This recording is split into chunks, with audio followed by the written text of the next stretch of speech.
Пахвалёны Езус Христос. Добрый дзень, паважаныя радыёслухачы. Усю жаночую частку нашых радыёслухачоў віншую сённяшнім святам, жаночым днём. Сапраўды жадаю, каб кожная жанчына ў гэтым жыцці жила па прыкладу свяцейшай Панны Марыі, была вернай, любіла Бога, любіла бліжняга, была гатовая да служэння. Усіх жанчын віншуем са святам і распачынаем нашу перадачу «Кодекс кананічнага права» з ксяндзом Дмітрыем Пухальскім. На пачатку хацелася б адказаць на пытанне, якое мне даслалі. Пытанне даволі цікавае, але пытанне, адразу скажу, якое закранае даволі шмат праблем. І зараз зачытаю тое, што мы атрымалі. Было сказано, што пры заключэнні шлюбу трэба называць імя, якое было дадзена пры хросце. Ці можа назваць імя, якое было ўзята падчас канфірмацыі? Яно з'яўляецца таксама афіцыйным імем, якім карыстаюцца ў паўсядзённым жыцці. Ці з'яўляецца сапраўдным шлюб, падчас якога было названа афіцыйнае імя, якім карыстаюцца ў паўсядзённым жыцці, і якое было ўзята падчас канфірмацыі, а не імя, дадзенае пры хросце. Хрост быў праведзены патаемна, афіцыйных дакументаў не захавалася. Вось гэтае пытанне, як я ўжо сказаў, падымае адну даволі важную і так сапраўды даволі цяжкую матэрыю, менавіта ось імёны, якія часамі адрозніваюцца, імёны, якія знаходзяцца ў дзяржаўных дакументах, імёны, якія дадзеныя пры хросце, імёны, якія выбірае сабе чалавек пры канфірмацыі. Конечно, хрысціянінам чалавек становіцца, як мы казалі, пры прыняцці сакраменту хросту, вось і тое імя, якім чалавек быў ахрышчаны, гэта яго, так скажам, хрысціянскае імя.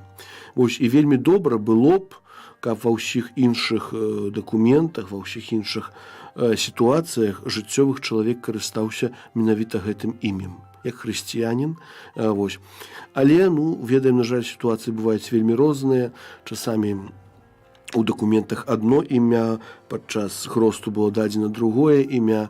Вось. І пытанне, якое імя выкарыстоўваць падчас заключэння сакраменту сужэнства. Тут зноў-такі, як кажуць, палка ў двух канцах. З аднаго боку, ўсё ж такі сакрамент сужэнства мае для чалавека даволі важнае значэнне. І пры заключэнні сакраменту сужэнства, пры запаўненні ўсіх дакументах патрабуецца што? Патрабуецца пасведчанне хросту. Патрабуецца пасведчанне хросту чалавека, спецыяльнае пасведчанне, якое якое выпісваецца ў парафіі, дзе быў чалавек ахрышчаны, і натуральна, што там будзе імя, дадзенае пры хросце. Вось і таму таму сапраўды можа ўзнікнуць блытаніна. Можа ўзнікнуць блытаніна, калі ў дакументах афіцыйных будзе адно імя, у дакументах касцёльных будзе іншае імя. Што датычыць сапраўднасці гэтага сужэнства, напэўна, гэта не мае ўплыву на сапраўднасць, бо да сапраўднасці сужэнства, як мы казалі, патрэбна сужэнская згода. Патрэбна, каб маладыя людзі ведалі, як сапраўды называецца іх сужонак і з хросту, і ў дзяржаўных дакументах, і падчас сакраменту канфірмацыі. Вось, але найважнейшым з'яўляецца выказванне сужэнскай згоды, і што чалавек менавіта гэтага чалавека, менавіта з гэтым чалавекам, з якім ён бярэ шлюб, неважна, як яго зваць, афіцыйна, неафіцыйна, пры хросце, не пры хросце, я з гэтым чалавекам хачу звязаць усё сваё жыццё, з гэтым чалавекам хачу заключыць сакрамент сужэнства. І таксама важна, канешне, астатнія элементы, як мы казалі, гэта і благаслаўленне ардынарыя, альбо пробашча, альбо святара, альбо д'якана ў некаторых выпадках, дэлегаванага адным з іх, і наяўнасць двух сведкаў. Вось гэта тое, што патрэбна для сапраўднасці сужэнства. Вось. Калі ўжо такія сітуацыі выйшлі, калі імёны бываюць сапраўды розныя, я бы радзіў, канешне, выкарыстоўваць імя, дадзенае пры хросце. Вось. Але, кажу, вялікага не будзе граху, калі чалавек выкарыстоўвае нейкае іншае імя. Хаця, паўтаруся, гэта сітуацыя ненармальная. Заўсёды сітуацыя ненармальная, калі скажам, імя пры хросце, імя ў іншых дакументах, імя таксама пры канфірмацыі зусім іншая справа, бо канфірмацыя чалавек ужо сам выбірае сабе імя, будучы больш дарослым, калі эта сітуацыя адрозніваецца. Не ведаю, спадзяюся, можа, адказаў на гэтае пытанне. І таксама ёсць у нас яшчэ зараз пытанне Ігор Цярэшенко піша: «Хвала Христу! Просім ксяндза каноніка Дмітрыя Пухальскага коротка распавесці пра прынятыя ў нашай дыяцэзіі нормы нашэння духоўнага адзення святарамі. Калі апранаюць сутану, калі проста кашулю з каларадкай, а калі можна хадзіць у свецкім адзенні. Таксама просім праясніць, ёсць у мінска-магілёўскай архідыяцэзіі сталы дэканат або не. Інфармацыя на гэты конт ад розных асоб супярэчлівая. З павагай, Ігар і Дзіма, пастаянныя слухачы». Дзякуй вялікі за пытанне. І тут, як бачу, пытанняў адразу некалькі. Першае пытанне, якое датычыць духоўнага строю. Вось я зараз пастараюся хуценька знайсці канон, які менавіта гаворыць аб абавязку, это 284 канон, вось, які гаворыць аб тым, што духоўныя павінны насіць належнае касцёльнае адзенне згодна з нормамі, выдадзенай канферэнцыі біскупаў, а таксама з законнымі мясцовымі звычаямі. Адразу скажу, што наколькі мне вядома, спецыяльных нейкіх нормаў адносна нашэнню духоўнага строя канферэнцыя біскупаў у Беларусі не выдавала, вось, але ёсць правіла агульныя для ўсяго касцёла, ну, што святары павінны насіць духоўны строй, альбо гэта сутанна, альбо гэта кароткі строй, па меншай меры у касцёле, канцылярыі, вось, падчас выканання душпасарскіх абавязкаў. Вось, ясна, пры нейкай такой штодзённай працы, скажем, дакладнага рэгламенту няма, калі трэба апранаць, калі не. Натуральна, што калі святар займае там прыбіраннем хаты, ці капае гарод, ці нешта іншае робіць, ну, гэта сутанне не будзе рабіць хутчэй за ўсё, ці калі ідзе нейкіх па прыватных справах, там, можа, у басейн, можа, яшчэ куды-небудзь, таксама сутану закладаць не будзе. Вось, але, напэўна, вось у тых сітуацыях, дзе ён праяўляе сябе як святар, як дзе выступае як святар, да? Это касцёл, закрыста, это катэхеза, паўтаруся, гэта нейкія іншыя справы, там святар павінен захоўваць духоўны строй. Вось і духоўны строй у разуменні права гэта альбо сутанна, альбо, можа быць,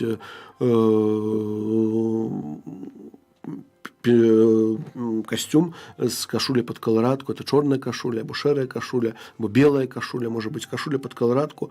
Вось, больш такіх канкрэтных прадпісанняў на гэты конт я не ведаю, каб канферэнцыя біскупаў Беларусі выдавала. Вось, што датычыць сталага дыяканату, пытанні, скажем, прадпісання ў гэтай матэрыі змяніліся пасля астатняй канферэнцыі біскупаў, якая адбылася, мне здаецца, у лістападзе месяцы, 15 лістапада 2018 года, дзе канферэнцыя біскупаў выказалася аб магчымасці існавання ў Беларусі сталага дыяканата. Бо згодна з правам канферэнцыя біскупаў вырашае, наколькі гэты інстытут патрэбны, наколькі не патрэбны, як адбываецца фармацыя кандыдата да сталага дыяканата і гэтак далей. У адной з нашых мінулых перадач мы ўжо пра гэта казалі. Вось, і тут справа, ну, насамрэч выглядае менавіта так, што на сённяшні дзень існуе магчымасць жанатым мужчынам, якія дасягнулі 35гадовага ўзросту, удзяліць сакрамент дыяканату. Вось, для гэтага ім патрэбна прайсці мінімум 3гадовую падрыхтоўку.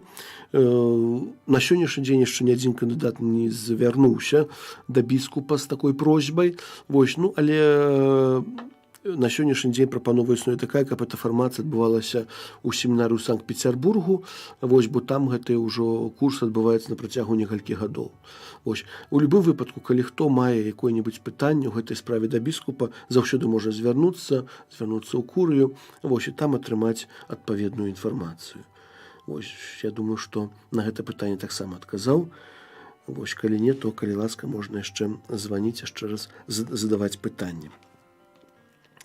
Вось, а ў нашых разважаннях мы далей працягваем гаворку аб правах духоўных асобаў, правах і абавязкаў. І нагадаю, што ў мінулых перадачах мы размаўлялі аб фармацыі духоўных асоб, аб навучэнні ў семінарыі. Казалі аб тым, што гэты 4 такія асноўныя кірункі фармацыі: фармацыя чалавечая, фармацыя інтэлектуальная, фармацыя духоўная, фармацыя пастырская, якія павінны быць у духоўных семінарыях. Вось, і далей права гаворыць так, што на пасаду выкладчыкаў філасофскіх, тэалагічных або юрыдычных дысцыплін біскуп або біскупы павінны прызначаць толькі тых, хто, адзначаючыся цнотамі, атрымаў ступень доктара альбо ліцэнзіята ва універсітэце або на факультэце, прызнаным святым пасадам.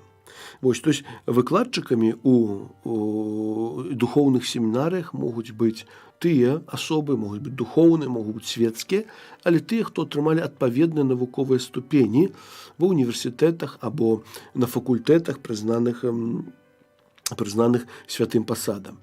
Вось, чаму? Таму што чаму гаворка ідзе менавіта в факультэтах, прызнаных святым пасадам? Таму што ведаем, што ёсць многія, нават у беларускім дзяржаўным універсітэце ёсць тэалагічны факультэт. Вось, але гэты факультэт з каталіцкім касцёлам не мае нічога супольнага, і ён касцёл не прызнаецца, таму нават калі нехта атрымае нейкую навуковую ступень на гэтым факультэце, выкладаць у семінарыях не зможа. Ось, сапраўды, гэта павінен быць, скажем так, праверанай навучальнай установай, там, дзе гэтыя дысцыпліны, там, дзе гэтыя навуковыя ступені выдаюцца адпаведным чынам. Таксама права гаворыць так, што трэба задбаць аб тым, каб прызначалася столькі асобных выкладчыкаў, колькі патрэбна для навучання святога пісання, дагматычнай тэалогіі, маральнай тэалогіі, літургікі, філасофіі, кананічнага права, гісторыі касцёла і іншых дысцыплін, якія патрабуюць асаблівай методыкі навучання. Вось, канешне, калі гаворка ідзе пра нейкія вялікія семінарыі, вось там часцей за ўсё ёсць асобныя выкладчыкі на ўсе гэтыя прадметы. У меншых семінарыях можа здарыцца так, што адзін выкладчык выкладае некалькі смежных дысцыплінаў, бо, напрыклад, дагматычная тэалогія, фундаментальная тэалогія, па сутнасці святар або і светская асоба, якая мае ступень ліцэнзіята альбо доктара тэалогіі, менавіта дагматычная ці фундаментальная, не можа выкладаць і адну і другую дысцыпліну. Вось, альбо, напрыклад, спецыяліст святога пісання, ён можа выкладаць і стары запавет, і новы запавет, ён можа выкладаць уводзіну ў святое пісанне. Вось такі прадмет таксама ёсць у духоўных семінарыях і іншыя смежныя навукі. То есть з гэтым няма ніякіх праблемаў. Вось, але таксама выкладчык, які злосна грэбуе сваімі абавязкамі, які парушае касцёльную дысцыпліну, таксама павінен быць выдалены са сваёй пасады, і аб гэтым таксама гаворка ёсць у кодэксе кананічнага права. Вось, і наступная мэта, пра якую мы таксама ўжо ўспаміналі, гэта пастырская мэта, пастырскае выхаванне, пастырская фармацыя. Менавіта ў ёй павінна адбывацца ўсё пастырскае навучанне, вось, дзякуючы якому семінарысты маглі б навучыцца асноўным прынцыпам і навыкам, з улікаў патрэба месца і часу, неабходным у выкананні паслугі навучання, асвячэння і кіравання Божым народам. Адзін з маіх аднакурснікаў, калі прыйшоў на першую парафію, вось это было ў Польшчы, Варшаўскай архідыецэзіі, яму пробашч сказаў адразу: забудзьце аб усім, чым цябе вучылі ў семінарыі, а зараз цябе буду вучыць тэалогіі такой народнай, як трэба весці душпастырства ў парафіі. І сапраўды так гэта ёсць. Вось, канешне, семінарыйная адукацыя імкнецца таго, каб чалавек ведаў нейкія асноўныя метады вядзення пастырскай працы, нейкія асноўныя рэчы, вось, але тым не менш усё роўна, скажем, такой практыкі малады святар адбывае менавіта ўжо ў парафіі. Так, таму, як мы ведаем, часцей за ўсё спачатку чалавек прызначаецца вікарыем, малады святар прызначаецца вікарыем, пасля ўжо пробашчам у іншых парафіях. Вось, трэба старанна настаўляць алюмнаў тым, што асаблівым чынам датычыць святой паслугі, перадусім ва ўменні катэхізаваць і прамаўляць гамілі, у Божым кульце, асаблівым чынам у цэлебрацыі сакраментаў, у адносінах з людзьмі, у тым ліку з некатолікамі і неверуючымі, у кіраванні парафіі і ў выкананні іншых абавязкаў. То есть мы бачым, што кодэкс нават канкрэтна вымяняе тыя мэты, якім павінны навучыцца семінарысты, калі яны адбываюць эту фармацыю пастырскую. Канешне, яны павінны навучыцца прамаўляць хаміліі. Адразу, скажу, это не робіцца, не адразу чалавека выпусцілі ў вялікі касцёл, вялікую парафію, кажы казанне ў нядзелю на галоўнай святой мшы. Для гэта ёсць таксама спецыяльнае практыкаванне, спецыяльныя практычныя заданні. Так, спачатку эту казанец трэба напісаць, яго 5 разоў праверыць, скажу, што не так, трэба будзе перапісаць неаднойчы. Гэта тое, над чым так сапраўды тое, я думаю, што і таксама ў іншых дысцыплінах, як чалавек навучаецца, як чалавек гэтым справам навучаецца, як адбываецца. Таксама уменне ўдзяляць сакрамэнты. Перад пасвячэннем дыяканата нам трэба было кожнаму адправіць так званую сухую святую мшу. Ясна, што без хлеба, без віна, без перамянення іх у цела і кроў Хрыста, але умець цэлебраваць святую мшу перад ўжо сёння арцыбіскупам, нашым прафесарам з літургікі. Так, это ўсё было непроста. Цяпер ужо, можа, калі чалавек мае много гадоў святарства, зусім інакш да гэтага падыходзіць. А малады семінарыст, яго першы раз пахрысціць, першы раз пахаваць, першы раз благаславіць сужэнства, адправіць святую мшу, гэтаму ўсяму трэба вучыцца. Менавіта і гэтым у семінарыі таксама займаюцца. Далей. Права гаворыць аб тым, што алюмнаў трэба знаёміць з патрэбамі паўсюднага касцёла, каб яны клапаціліся аб місійных, экуменічных і іншых пакліканнях, таксама аб сацыяльных. Сёння, можа, таксама аб гэтым варта памятаць, што жыццё і паслуга святара – гэта не толькі цэлебрацыя святой мшы. Гэта таксама сёння ёсць патрэба і у місійных пакліканнях, ёсць патрэба таксама ў супрацоўніцтве з прадстаўнікамі іншых хрысціянскіх канфесій. Таксама вельмі моцна касцёл займаецца сацыяльнымі справамі. Ва ўсім гэтым семінарысты таксама каб яны таксама былі, для іх это было не новае. Поэтому вельмі важным элементам у семінарыйнай фармацыі з'яўляецца так званыя душпастарскія практыкі. Так, звычайна, у семінарыстаў канікулы каля 3 месяцаў, але это не значыць, што на працягу 3 месяцаў яны робяць усё, што захочацца. Звычайна, 2 з гэтых 3 месяцаў вельмі моцна заняты. Гэта і пілігрымкі, гэта нейкія выезды, гэта праца на парафіях, гэта нейкія душпастарскія акцыі. То есть, па сутнасці, ўсё тое, што і ў звычайных вышэйшых навучальных установах адбываецца, чалавек вучыцца сваёй паслузе, вучыцца таксама святарскай паслузе. І менавіта кожны год перад заканчэннем навучальнага года курай вырашае, куды той або іншы семінарыст паедзе на летнюю практыку. Што датычыць месца семінарыі як самой арганізацыі, самой інстытуцыі, яна павінна быць выключана згодна з правам з усякага парафіяльнага кіравання. У адносінах да ўсіх, хто знаходзіцца ў семінарыі, абавязкі пробашча, за выключэннем спраў сужэнскіх, павінен выконваць рэктар семінары альбо яго дэлегат. У Беларусі сітуацыя выглядае так, што часцей за ўсё пры семінары ёсць капліца. У іншых краінах вельмі часта ёсць семінарыйныя касцёлы, якія таксама адкрыты для іншых асобаў. Дык семінары, яна хаця пры ей можа быць касцёл, але яна, як гаворыць справа, выключана з парафіяльнага кіравання. То есть у семінарыстаў пробашчам з'яўляецца не пробашч той парафіі, дзе яны знаходзяцца, толькі функцыі пробашча, як мы казалі, выконвае рэктар. Так, ва ўсіх справах, акрамя спраў сужонскіх, тут семінарысты, сужэнскія справы, это вельмі рэдка перасекаюцца гэтыя справы, хаця бывае такая сітуацыя, і падчас маёй фармацыі неаднойчы была, што хлопцы, пабыўшы ў семінарыі 2-3 гады, выйшаўшы з семінарыі, знайшоўшы сабе дзяўчыну, захацелі заключыць сакрамент сужэнства менавіта ў семінарыйным касцёле. Гэта ўсё магчыма, канешне. Трэба выканаць адпаведныя прадпісанні, запоўніць адпаведныя дакументы.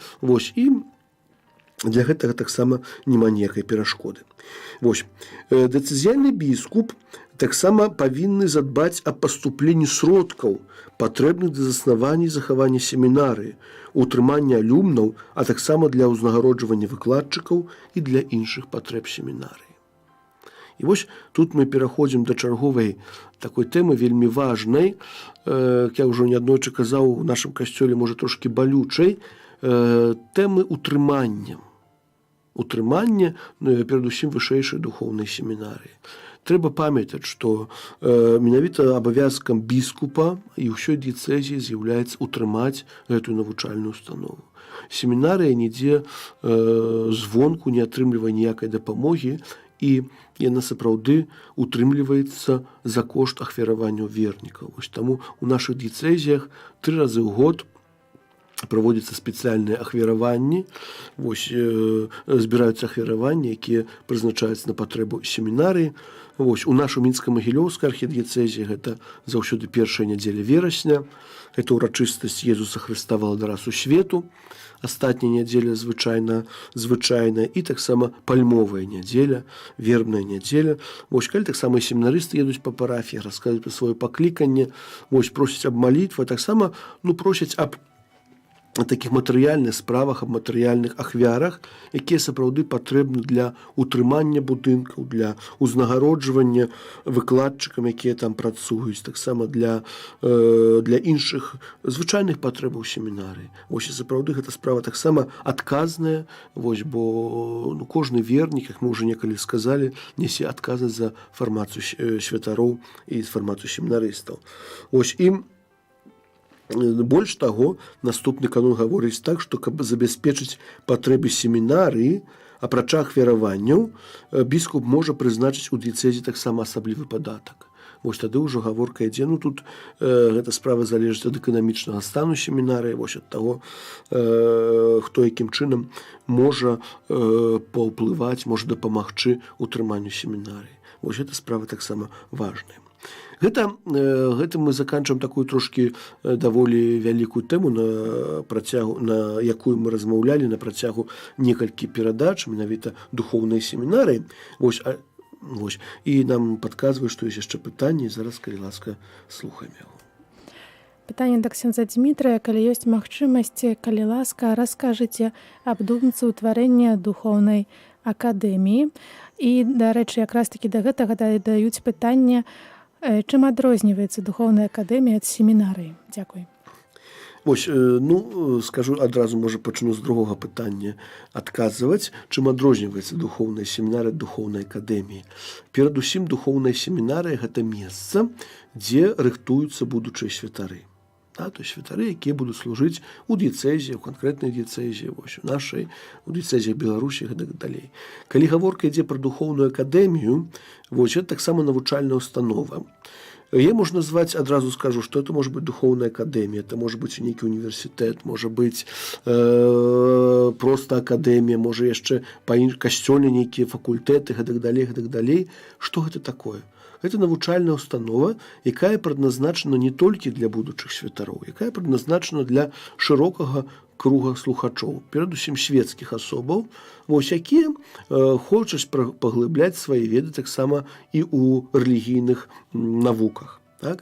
То есть, па сутнасці, у духоўнай акадэміі могуць вучыцца і святары, вось, павышаць сваю, атрымоўваць вышэйшыя навуковыя ступені, калі на гэта будзе згодна касцёльнай улады і адпаведныя вымаганні будуць выкананы, як і звычайныя людзі, якія хочуць атрымаць, скажем так, вышэйшую духоўную адукацыю.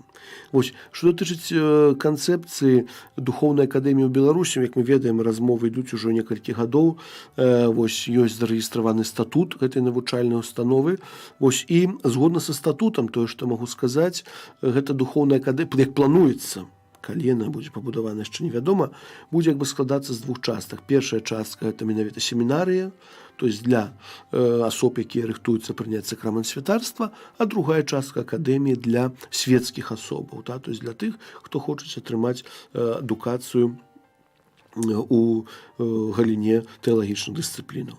Вось. Як гэта будзе выглядаць цяпер, як мы ведаем, на мінулым тыдні была інфармацыя на Католік Б, што біскуп Александр Яшэўскі адказны за гэту справу. Ён ездзіў у кангрэгацыю адпаведным чынам, праводзілі перамовы. Вось, аб выніках я не ведаю, вось, але я думаю, нейкім чынам справа будзе працягвацца. Яшчэ ўдакладненне, ці жанчына можа там, значыцца, вучыцца ў акадэміі? Можа. У акадэміі жанчына можа быць. У семінарыі не. У семінарыі жанчыны не будуць навучацца, не могуць навучацца. Вось. Але ў акадэміі так. У акадэміі спакойна. Поэтому, калі акадэмія адкрые свае дзверы, запрашаем усіх таксама жанчын для таго, каб паглыбляць свае веды. Таксама жанчыны могуць атрымоўваць навуковыя ступені, вось, і дактараты, і ўсе іншае. Гэта касцёл не закрывае для жанчын у гэтым дарогу. Ось. Наступная справа, якая таксама вельмі важна у жыцці асоб духоўных, пасля семінарыі, там, дзе яны рыхтуюцца да таго, каб стаць асобамі духоўнымі, вось, гэта справа інкардынацыі. Так, інкардынацыя або прыналежнасць духоўных асобаў. Што это такое? Ось, права ёсць такое, што кожны духоўны павінен быць недзе інкардынаваны, іншымі словамі, да нечага прыпісаны. Або ў адзін з мясцовых касцёлаў, або дыяцэзію, або ў адзін з інстытутаў кансакраванага жыцця, альбо ў таварыства, якое мае такія паўнамоцтвы. Такім чынам права гаворыць, што не можа быць ні ў якім выпадку духоўных асобаў нікаму не падлягаючых, або бяздомных. Лацінскі тэрмін «вагус». Да, то есть, па сутнасці, у свеце не можа быць ні аднаго святара, над якім, груба кажучы, няма ніякага начальніка. Да, то есть, кожны святар праз інкардынацыю, зараз будзем казаць, як яна набываецца, то есть, заўсёды да нечага прыналежыць. Ёсць святары Мінска-Магілёўскай архідыяцэзіі, святары Віцебскай, Гродзенскай дыяцэзіі, ёсць святары, якія прыналежаць да манаскіх інстытутаў, як мы ведаем, кармеліты, капуцыны, палатыны, дамінікане, іншае. Вось, але няма святара, які б нікаму не належаў. Так, няма святара, як кот Матроскін, который гуляе сам па сабе. І заўсёды ёсць нейкая кожны духоўны павінен быць да нечага прыналежаць. Вось эта прыналежнасць, яна і называецца інкардынацыяй.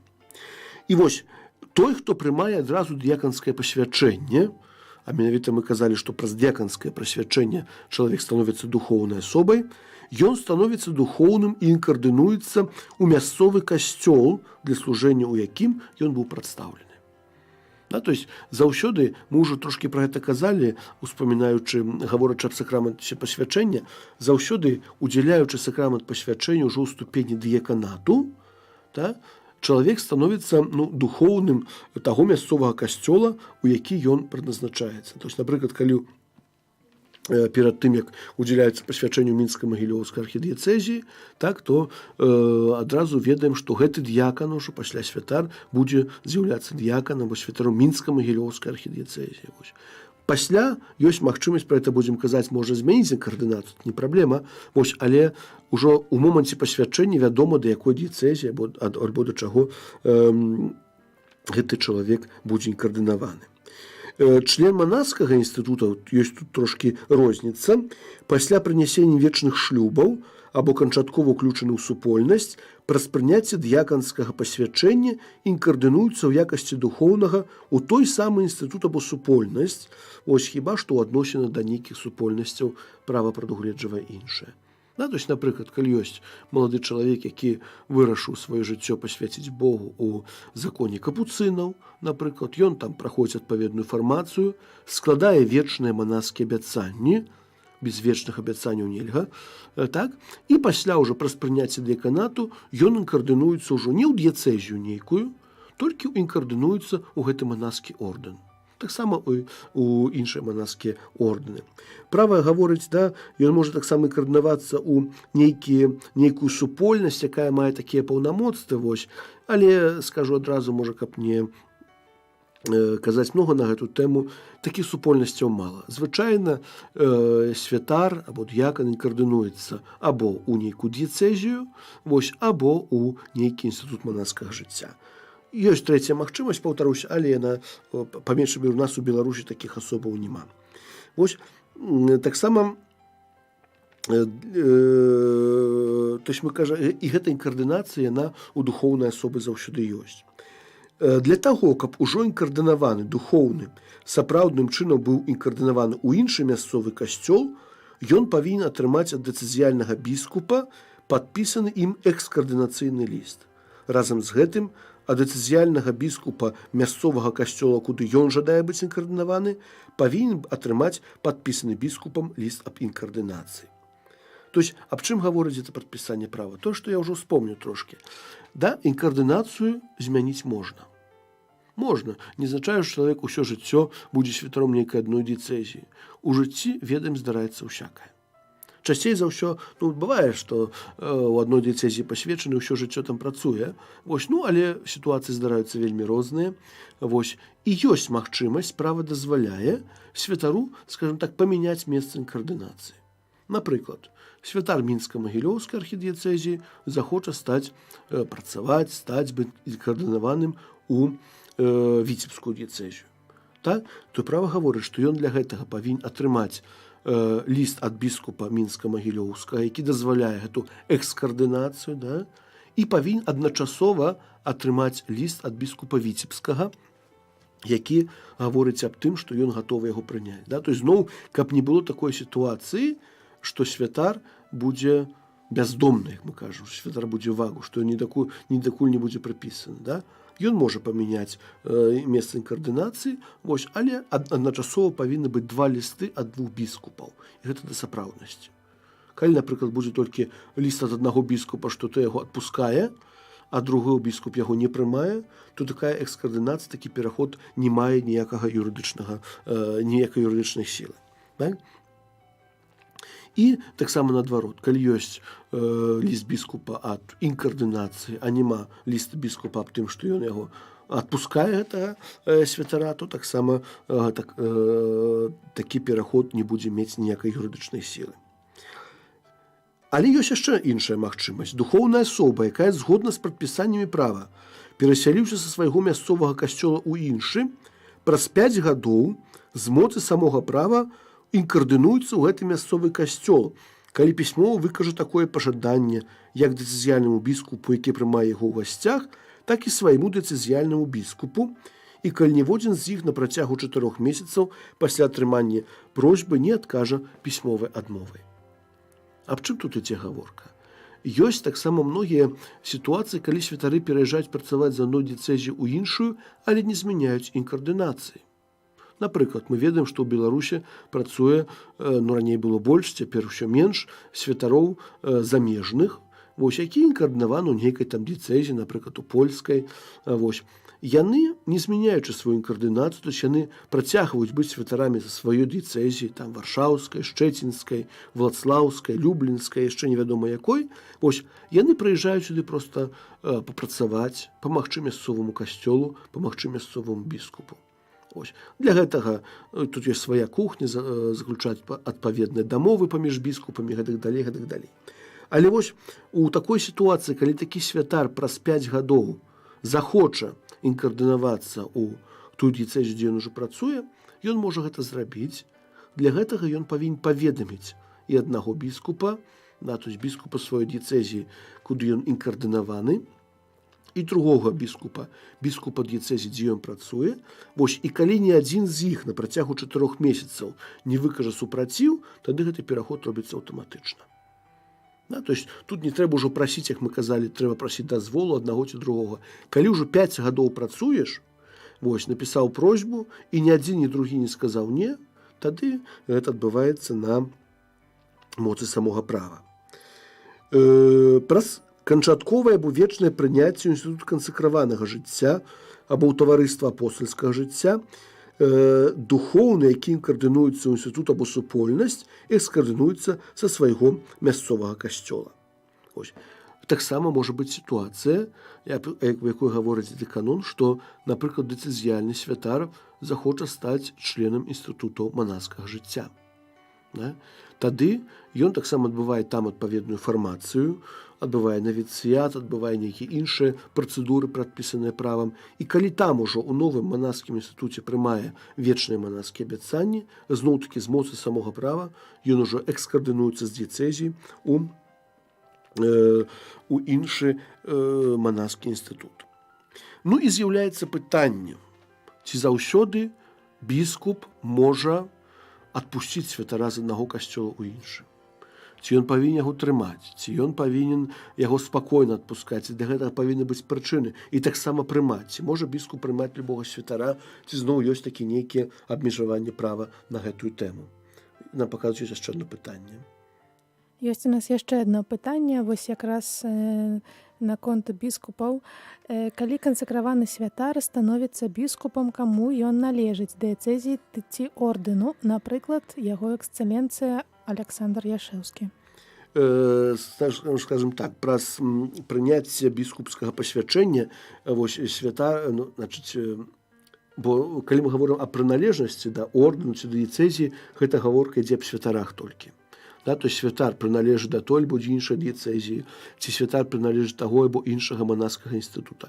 Калі гаворым пра біскупаў, то біскупы ўжо прыналежаць калегіі біскупаў. То есть яны з'яўляюцца членамі калегіі біскупаў, і таму у біскупаў няма такога, скажем, прыналежаць да канкрэтнай дыяцэзіі. Там ёсць іншыя справы, пра якія, можа, некалі будзем казаць. Вось.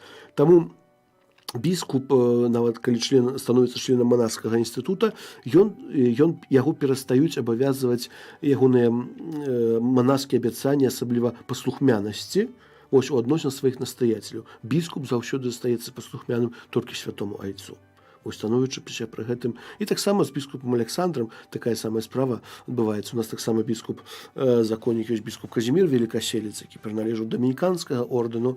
Вось ён таксама праз прыняцце біскупскага пасвячэння, вось яны як бы перастаюць быць членамі свайго манаскага інстытута і становяцца членамі калегіі біскупаў. Я спадзяюся, на пытанне адказалі. Вось, дык вось, вяртаючыся, ці біскуп павінен дазваляць святару пераходзіць з аднаго касцёла мясцовага ў другі, ці як гэта наогул адбываецца? Што гаворыць на гэта права?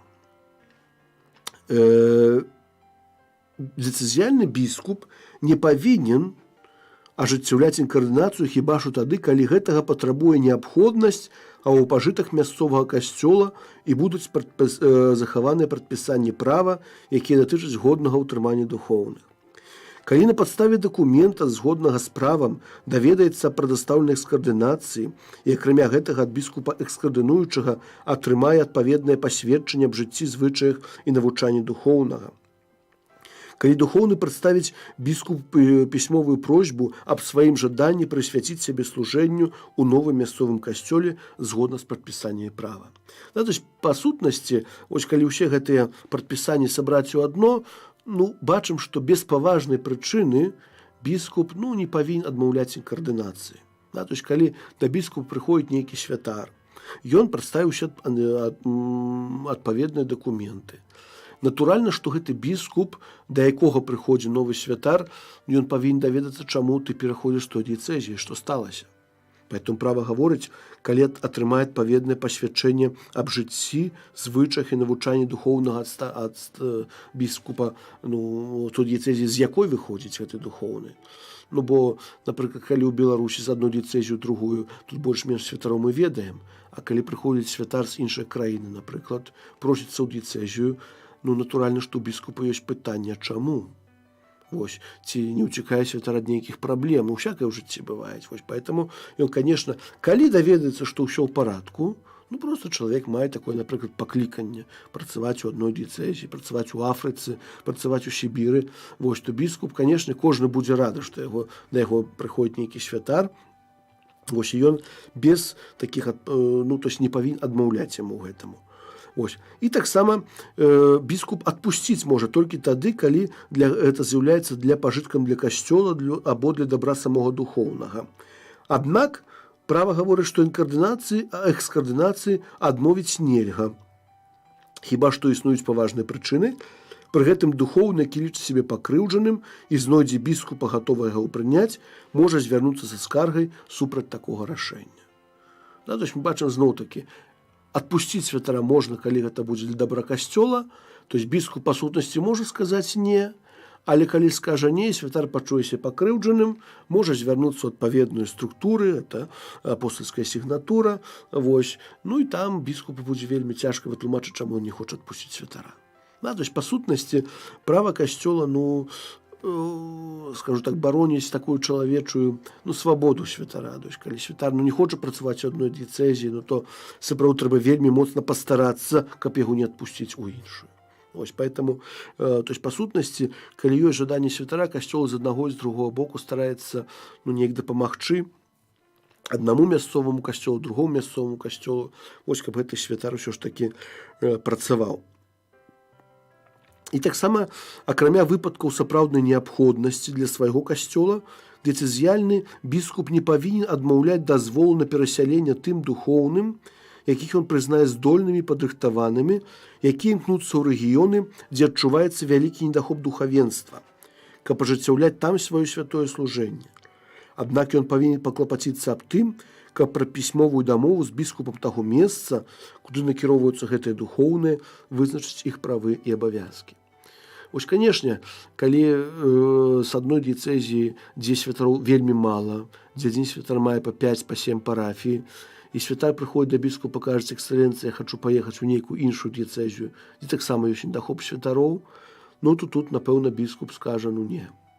Бо сапраўды у нас у саміх мала, вось адпусціць некага, даволі цяжка бывае. Але бываюць такія сітуацыі, як мы ведаем, і ў нас працуюць многія святары, якіх я ўжо ўспамінаў, на якія ў свой час прыехалі з польскіх дыяцэзій, напрыклад, дзе святару сапраўды было дастаткова. І біскупы тых месцаў выразілі згоду на тое, каб яны паехалі ў тыя краіны, у той час Беларусь была, там Украіна, Расія, таксама іншыя краіны былога Савецкага Саюза, дзе быў сапраўды востры недахоп святароў. Біскупы адпусцілі сваіх святароў, каб яны неслі там сваё служэнне. Вось, але разам з тым, як права гаворыць, біскупы павінны паклапаціцца аб тым, каб праз пісьмовую дамову з дэцызіяльным біскупам таго месца, куды накіроўваюцца гэтыя духоўныя, вызначыць іх правы і абавязкі. Тут, калі можа гэта перанесці на такую светскую справу, чалавек едзе служыць, але едзе таксама працаваць. Святар прыязджае ў краіну незнаёмую. Канешне, ён павінен ведаць мову, ён павінен ведаць культуру тых людзей, куды прыязджаюць, але яму таксама на месцы павінны быць забяспечаны нейкія мінімальныя рэчы, якія неабходны для жылля, хаця б пакойчык нейкі, хаця б людзі былі тыя, куды ён прыходзіць, гэтак далей. І ўсё гэта адмаўляецца такой спецыяльнай дамовай паміж біскупамі таго месца, куды накіроўваюцца такія духоўныя, альбо і біскупамі месца і каардынацыі.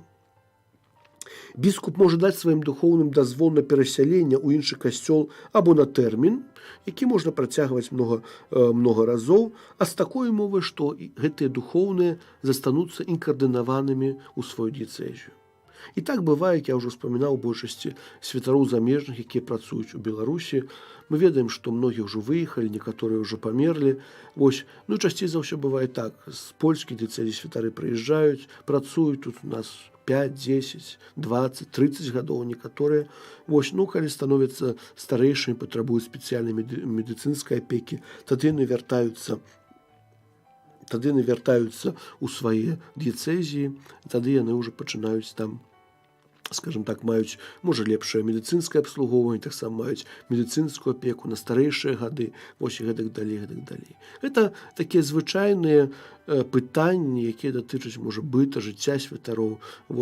Калі чалавек малады, можа служыць, можа рабіць нейкія справы, ён едзе, дапамагае, але ў кожнай хвіліне можа вярнуцца да сябе дадому, каб астатнія гады жыцця сапраўды правесці можа больш дастойна.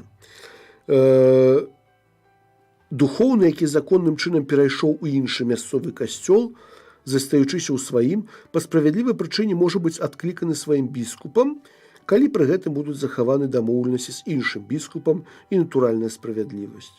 Таксама, калі мы гаворым аб тым, што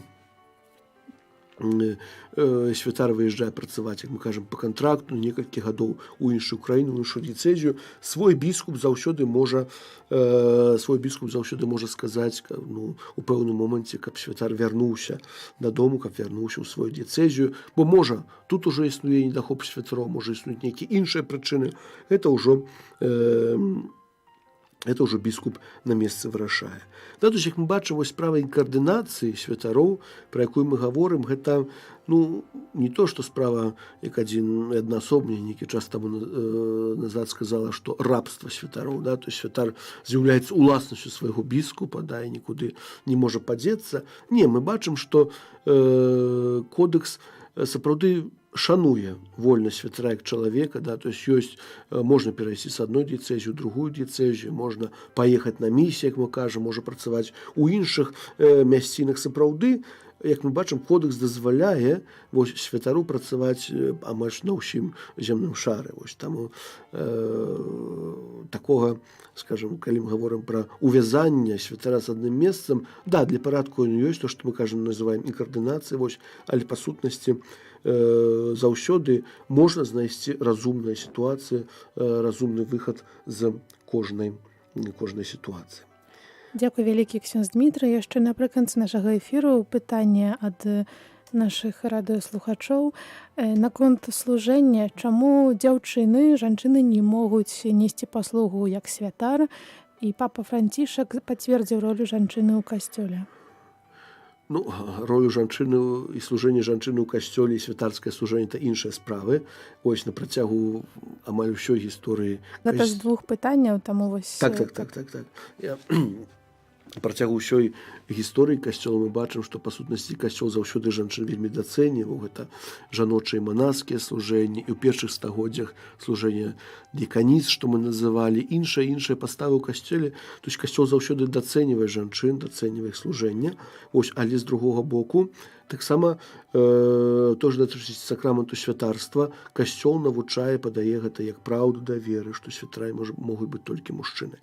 Да гэтаму тлумачэнню можна знайсці вельмі многа. Тут і тэалагічных, і дагматычных, і гістарычных, і іншых.